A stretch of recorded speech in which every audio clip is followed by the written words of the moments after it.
கூடுதல் கல்வி கட்டணம் வசூலிப்பதாக கல்வி கட்டண நிர்ணய குழுவில் புகார் அளித்த மாணவர் பெற்றோர் நலச்சங்கத்தினர் இப்பிரச்சினையில் நீதிமன்றத்தை அணுகப் போவதாக தெரிவித்தனர்.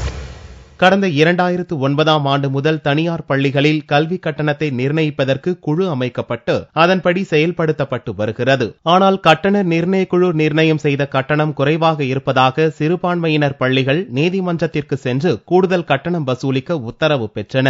ஆனால் நீதிமன்றத்தின் உத்தரவை மீறி சென்னையில் 3 தனியார் சிறுபான்மையினர் பள்ளிகளும் தமிழகம் முழுவதும் 15 சிறுபான்மையினர் பள்ளிகள் அதிக கல்வி கட்டணம் வசூலிப்பதாக கூறி தமிழ்நாடு மாணவர் பெற்றோர் நலச்சங்கம் சார்பில் செவ்வாய்க்கிழமை அன்று டிபிஐ வளாகத்தில் உள்ள சுயநிதி பள்ளிகள் கட்டண நிர்ணய குழு தலைவர் சிங்காரவேலுவிடம் புகார் தெரிவித்தனர். அந்த புகாரில் கூடுதல் கல்வி கட்டணங்கள் வசூலிக்கும் பள்ளி நிர்வாகிகள் மீது குற்றவியல் நடவடிக்கை எடுக்க வேண்டும் என கேட்டுக் கொண்டனர். இவ்விவகாரம் தொடர்பாக நீதிமன்றத்தை அணுக முடிவு செய்துள்ளதாக தமிழ்நாடு மாணவர் பெற்றோர் சங்க தலைவர் அருமைநாதன் தெரிவித்தார். இரண்டாவது பார்ட்டியுடைய கருத்தை கேட்காமல் முதல் பார்ட்டியுடைய கருத்தை கேட்டு மட்டுமே கட்டணம் நிர்ணயம் செய்யப்பட்டுக் கொண்டிருக்கின்றது. இதனால் பாதிக்கப்படுவது பெற்றோர்கள் தான். ஆகவே இன்று நாங்கள் நீதியரசர் சிங்காரவேலை பார்த்து ஒரு மனு கொடுத்திருக்கின்றோம்.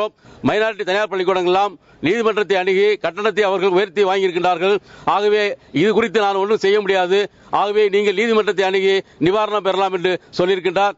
ஆகவே நாங்கள் தமிழ்நாடு மாணவர் பெற்றோர் நலச்சங்கத்தின் சார்பாக நீதிமன்றத்தை அணுகி அதற்குரிய நிவாரணத்தை பெறுவதற்காக முடிவு செய்திருக்கின்றோம். தமிழகம் முழுவதும் 11,000க்கும் மேற்பட்ட தனியார் பள்ளிகள் இருந்தாலும் கல்வி கட்டண நிர்ணய குழு நிர்ணயித்த கட்டணத்தை விட மெட்ரிக் பள்ளிகள்தான் அதிக கல்வி கட்டணத்தை வசூலிக்கின்றன என பெற்றோர்கள் தெரிவித்தனர்.